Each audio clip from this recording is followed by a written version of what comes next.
Merci de nous renouveler votre confiance en ce début de la semaine. Sur Congo 26 Télévision, voici le sommaire de cette grande édition. Coopération sécuritaire Chine-RDC, un partenariat privilégié face à l'inaction de l'EAC dans l'agression rwandaise. Kinshasa a pris une décision stratégique en matière de coopération internationale en refusant de signer le mémorandum d'entente sur la coopération policière Afrique de l'Est-Chine au profit d'une coopération bilatérale en la matière entre Kinshasa et Pékin. À la prison centrale de Bunia, les forces de défense et de sécurité ont déjoué une tentative d'évasion. L'administration militaire de la province de l'Ituri a évoqué la manifestation des prisonniers comme cause principale. Paiement des émoluments des conseillers communaux, le vice-premier ministre en charge de l'Intérieur instruit les provinces de s'occuper des entités territoriales décentralisées. Toutes les provinces sont-elles en mesure de faire face à ces charges? C'est l'une des questions qui reste pendante.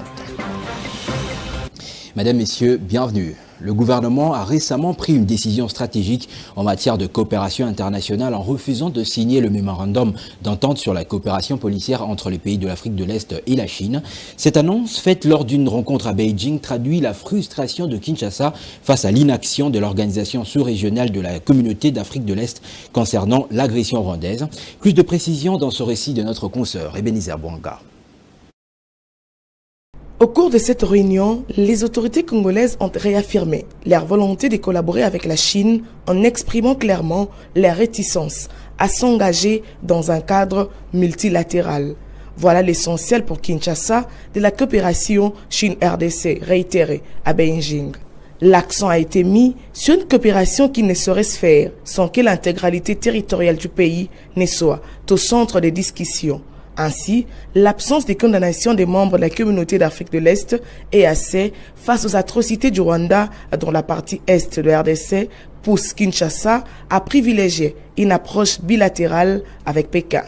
Les pays étant confrontés à de multiples défis sécuritaires dont la région orientale semble désormais vouloir explorer d'autres voies diplomatiques dans le but de protéger ses intérêts. En effet, la neutralité perçue de l'EAC vis-à-vis de l'agression rwandaise est considérée comme un obstacle majeur à la mise en place d'une coopération régionale efficace. Cette décision de ne pas signer un mémorandum met en lumière la posture ferme de la RDC qui entend faire valoir ses droits sur la scène internationale en renforçant ses relations avec la Chine, mais dans un cadre strictement bilatéral.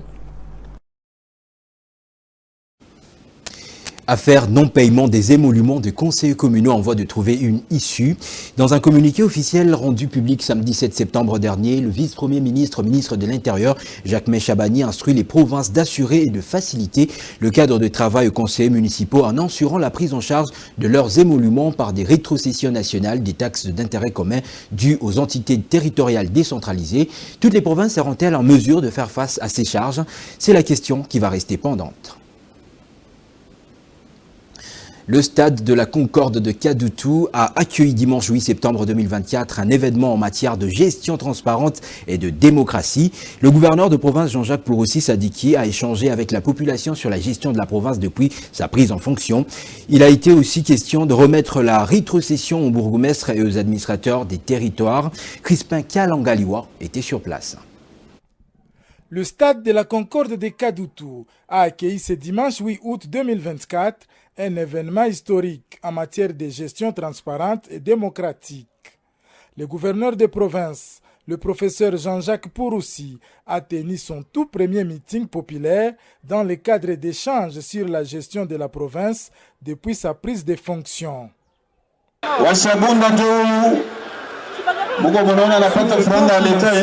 L'autorité provinciale a informé avoir trouvé dans les caisses de l'État, après la remise et reprise, 195 000 $ américains, montant qu'il a pu porter à 1 503 000 $ en août dernier. Et cela grâce à la mobilisation de ses équipes. Cette situation financière a permis d'envisager la rétrocession de certains ETD.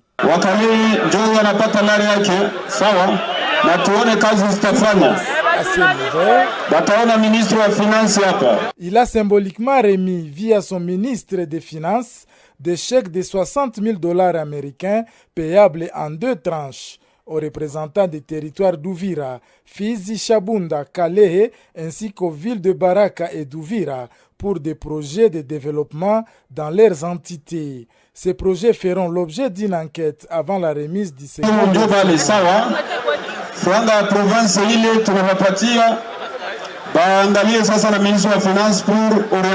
L'actuel locataire de Nyamoma confère à cette action un sens de redevabilité et de gouvernance axé sur les besoins réels de la base.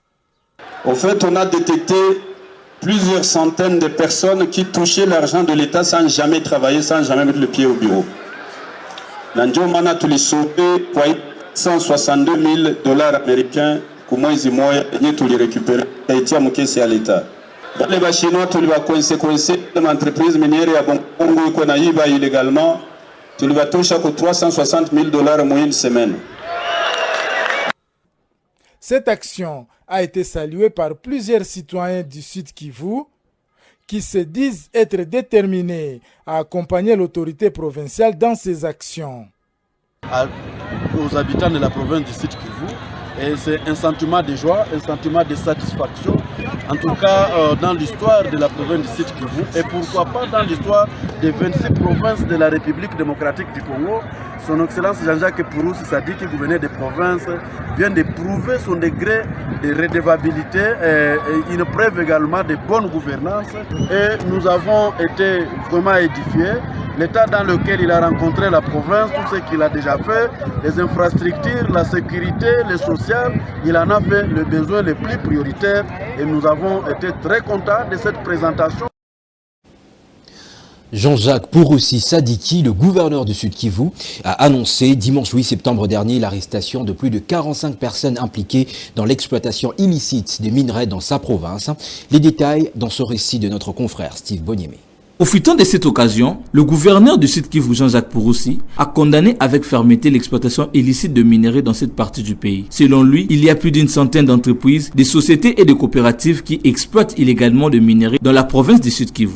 Il a également fait le constat selon lequel la magouille et l'opacité caractérisent cette exploitation, bien que l'acide ait été jeté dans les eaux aux grandes dames de la santé de la population. Des compatriotes payés à la traîne, c'est que les autorités provinciales a qualifié de désordre et a ordonné la fermeture de ces entreprises minières.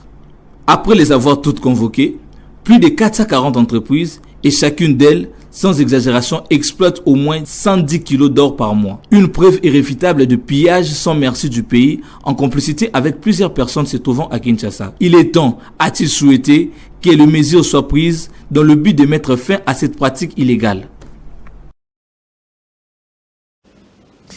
Peut-être un début de solution pour les routes de la province du Sud Kivu confrontées au délabrement.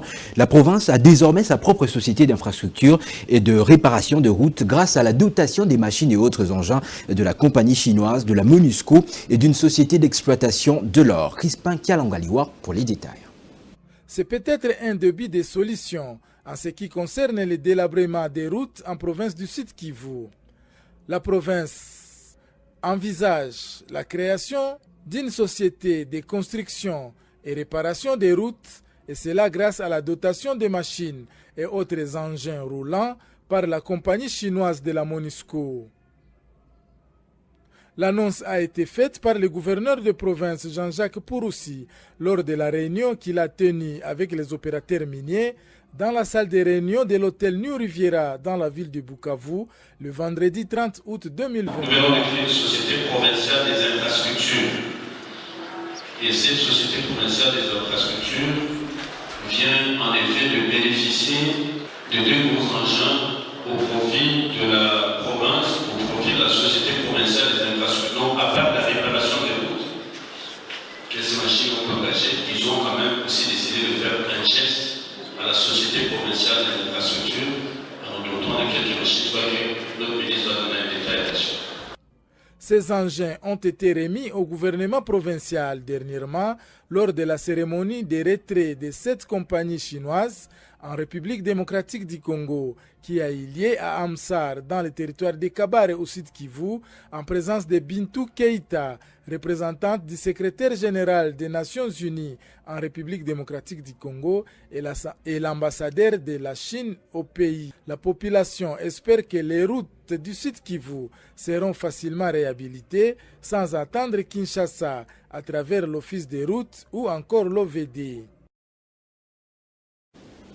Les prisonniers détenus au centre pénitentiaire de Bunia dans la province de l'Ituri ont tenté sans succès de s'évader samedi dernier. À l'origine, le porte-parole du gouvernement militaire évoque la manipulation. Le pire a été évité grâce au professionnalisme des forces de défense et de sécurité. Suivez Jules Ngongo.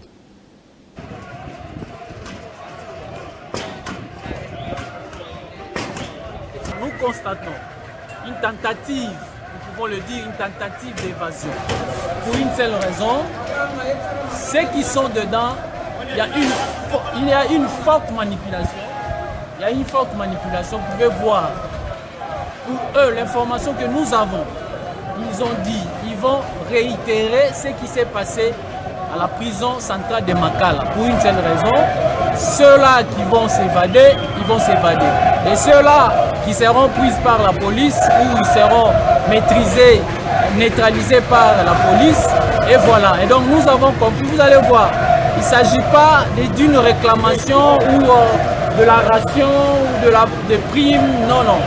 Et la plupart, c'est ce que nous avons dit, c'est de la manipulation. Vous êtes en train de, on est ici depuis le matin et nous sommes en train de maîtriser la situation. Toutes nos unités sont en alerte. Le commandant des opérations a instruit, le général Luboya a instruit la police, les éléments de la 32e région militaire, de PEM, la police militaire, mais également de toutes les unités pour empêcher ces tentatives dues à la pire simple de la manipulation. Et donc la situation est maîtrisée.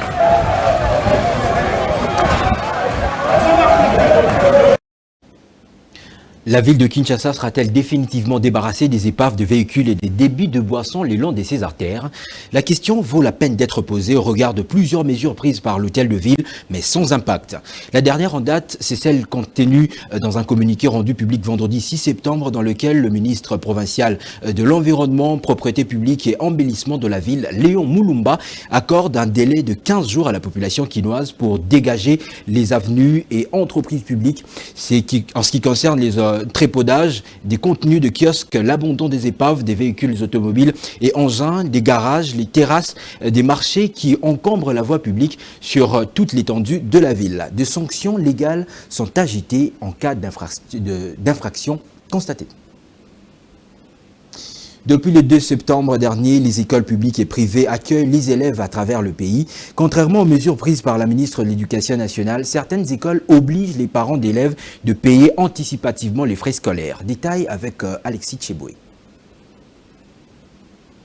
Le ministre de l'Éducation nationale a interdit la perception des frais scolaires en dollars ou d'autres devises que le franc congolais. Elles sont strictement nombreuses, ces autorités scolaires, à afficher les comportements rebelles vis-à-vis de cette mesure. Exigeant aux parents de payer le frais scolaire du mois ou du trimestre en hausse, certains établissements scolaires insistent sur les caractères stricts de la devise américaine comme monnaie indiquée.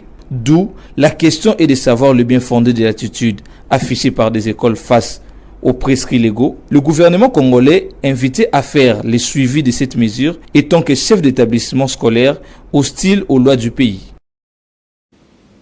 Une semaine après la rentrée scolaire, les enseignants des écoles publiques de la sous-division de Dungu, dans la province de Haut-Tuélé, reprennent la craie. Leur décision a été prise à l'issue de la réunion extraordinaire tenue le week-end. Précision avec notre permanent sur place, Christophe Onzonono. Le mot d'ordre de l'intersyndicale des enseignants de la sous-division de Dungu sur la reprise des activités scolaires ce lundi 9 septembre a été observé. Les enseignants ainsi que les élèves ont tous répondu présents dans toutes les écoles publiques de la sous-division de Dungu dans les territoires portant le même nom au nord-est du pays. Jean-Paul Laglise, le président de l'intersyndicale des enseignants de Dungu, appelle l'État congolais à améliorer les conditions de vie des enseignants. Les mots d'ordre de la reprise des cours par l'intersyndicale a été observé. Effectivement, les enseignants sont dans leurs écoles respectives pour attendre, puisqu'on a fait un préavis. On a fait un préavis que d'ici fin du mois de septembre, nous voudrions voir se concrétiser les promesses liées notamment à 3 choses, à savoir l'augmentation des salaires et la paie des salaires en temps réel. De son côté, Monseigneur Émile Mouchoucho, évêque des diocèses de Dungu-Dorimon, appelle les enseignants à privilégier la formation des élèves. Ce que moi j'ai montré à certains chefs d'établissement en privé quand je les rencontrais, c'est pour leur dire que vous êtes en train de punir vos propres enfants. Parce que quand vous laissez comme ça, et les jours d'enseignement diminuent, les quelques jours qui vont rester, vous allez faire un effort pour faire semblant d'enseigner et les enfants ne seront pas vraiment outillés tels qu'ils devraient être outillés si vous aviez fait toute l'année comme il faut, selon les calendriers. Jugée immorale, indécente et contraire aux bonnes mœurs par le Conseil supérieur de l'audiovisuel et de la communication CESAC, la télé-réalité The Bachelor Afrique, produite par le groupe Canal+, est interdite en République démocratique du Congo. La décision a été prise le jeudi dernier par l'autorité de régulation du secteur médiatique en RDC, qui avait réuni ses hauts conseillers. Canal+ étant notifié de cette mesure, le public congolais sera donc privé de ce programme dont le retour à l'antenne est prévu pour demain mardi 10 septembre.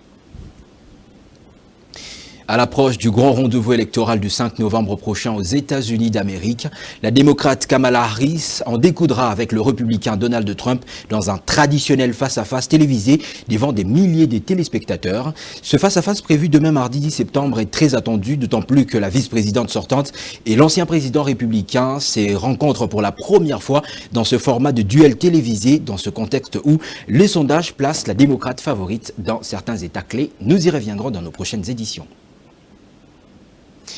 Et en football, après avoir remporté une courte victoire 1-0 mais cruciale contre la Guinée, les Léopards de la République démocratique du Congo poursuivent leurs éliminatoires de la CAN Maroc 2025 du groupe H face au Wallace de l'Éthiopie aujourd'hui à 20h. Cette rencontre comptant pour la 2e journée des éliminatoires de cette édition de la CAN s'est jouée au stade Benjamin Mpaka de Dar es Salaam en Tanzanie.